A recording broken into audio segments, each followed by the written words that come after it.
जय जगन्नाथ। मु ज्योतिर्विद डॉक्टर भवानी शंकर महापात्र आपण मानकु भाग्य दर्पण कार्यक्रम स्वागत जनाउछि। दर्शक बंधु एबे आसंतु जानिबा आज जातक आलोचना बा ज्योतिषीय आलोचना रे ज्योतिषशास्त्र आलोचना रे कर्म क्षेत्र रे सुप्रसिद्धि योग। अच्छा, कर्म रे सुप्रसिद्धि योग कौन बा जड़े व्यक्ति विशेष कर्म क्षेत्र रे किपरि सुप्रसिद्धि प्राप्ति करि परिबो बा कर्म क्षेत्र रे माइनस रु बा जीरो रु संघर्ष करी गोटे टॉप पोस्ट रे बा टॉप लेवल रो पोस्ट रे से पहुँची पारिबो, से जगार जाइकरी निजर स्थिति ख्याति को बा प्रतिष्ठा को जाहिर करि परिबो, से संपर्कित आज होची आलोचना। शास्त्र रे बा जन्म जातक रे जन्म कुंडली रे लग्नर दशम भाव 10th हाउस होची कर्मर भाव। 10th लॉर्ड बा दशमाधिपति ये होचंती कर्मर अधिपति। जदि आपण को जातक रे दशमेश जातक रे उच्चस्थ 10th लॉर्ड बा दशम घर मालिक जदि जातक रे उच्च अछंती, दशमेश बा 10th लॉर्ड जदि जातक रे मित्र गृहस्थ अछंती, 10th लॉर्ड जदि जातक रे बा दशमेश कर्मेश जदि जातक रे बृहस्पति दृष्टि अछंती, बृहस्पति सहित युक्त होइचंती, बुध सहित युक्त होइचंती बा बुद्धंक दृष्टि अछंती, ताहले आपण जानिबे आपण को जीवन रे आपण कर्म क्षेत्र सफलता प्राप्ति करिवे। कर्म क्षेत्र रे आपण धीरे धीरे संघर्ष करिकरी टॉप पोस्ट को बा टॉप मोस्ट पोस्ट को आपण जाई परिबे। तेबे अनेक समय अनेक व्यक्ति विशेष कर्म क्षेत्र रे अचानक प्रसिद्धि योग मध्य मिली थाए बा कर्म क्षेत्र रे प्रसिद्धि योग मध्य थाए।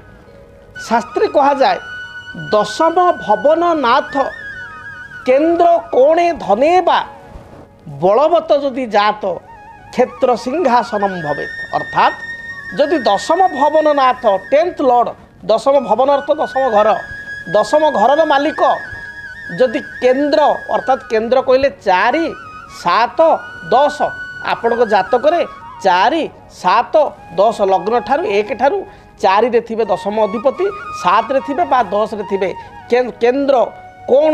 कोण बोली कहले एकटा कोण भी बुझेबो, 5 केन्द्र भी बुझेबो, 5 होची कोण, 9 मध्य होची कोण। केन्द्र स्थान को आमे कहू कोण ना विष्णु स्थान, कोण स्थान को लक्ष्मी स्थान।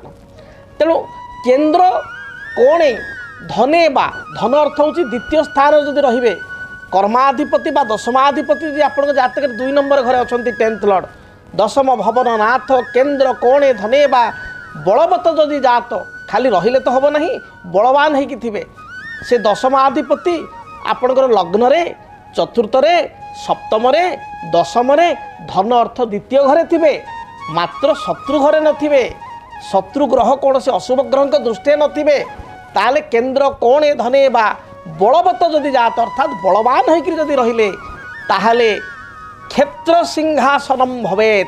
अर्थात आपण आज गोटे ऑर्गेनाइजेशन रे जॉइन करिसंती गोटे कम पोस्ट रे छोट पोस्ट रे बा आपण कहि परिबा गोटे साधारण पोस्ट रे जॉइन करिसंती, खूब शीघ्र 5 वर्ष 10 वर्ष भितर आपण से ऑर्गेनाइजेशन रो टॉप लेवल पोस्ट को आपण जाई परिबे। निजर जो पारिया पुणिया बल रे, निजर जो ख्याति बल रे, निजर जो काम करिवार तरीका बल रे समस्त को संगठित करी आपण संस्थान को आगे दे पारिबे। जड़े जड़े व्यक्ति विशेष थांती आपण देखिबे कर्मचारी से जेबे जॉइन करंती अल्प दिन मध्य 2 वर्ष 3 वर्ष मध्य कंपनी माने केते बाटरू केते बाट पळै थाए, कंपनी से केते बाट नै थांती एवं कंपनी रो ओनर बा एमडी मध्य खुशी रे तांको प्रमोशन देकी एकदम 4-5टा पोस्ट छाड़ी मध्य टॉप पोस्ट को दे थांती। कारण से जड़े सचेत व्यक्ति, योग्य व्यक्ति, बुद्धिमान व्यक्ति एवं टॉप लेवल मध्य पाई थांती।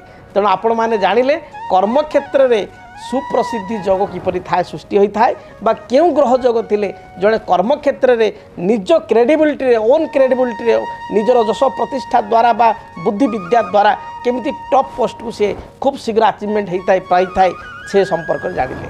जदि आपणक जीवन रे व्यक्तिगत पारिवारिक समस्या, कर्मक्षेत्र नियुक्ति, वैवाहिक समस्या, वास्तु दोष एवं माली मकदमा आदि समस्या थाए ताहेले समस्यार समाधान और परामर्श पाई आमकु जोगाजोग करंतु। ज्योतिर्विद doctor Bhabani Shankar Mohapatra, Budheswari colony, plot number 26, Bhubaneswar.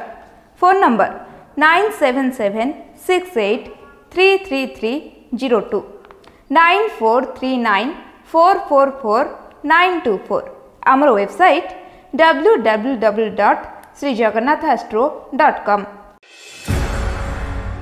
केमिति कटिब 2026 मसीह आपणक भाग्य केउ राशि रे रहिबो समस्या आउ किए हेबे लाभवान केमिति रहिबो मेष ठारू मीन राशि पर्यंत भाग्यफल जानिबा पई देखंतु आम कार्यक्रम 2026 भाग्यफल 2026 मसीह आपणक राशि रो संपूर्ण भाग्यफल जानिबा पई चैनल को सब्सक्राइब करंतु बेल बटन को ऑन करंतु देखंतु डीटीवी ओडिया डीटीवी ओडिया देखिवा पई सब्सक्राइब करंतु एवं बेल आइकन को मध्य दबाई दियंतु।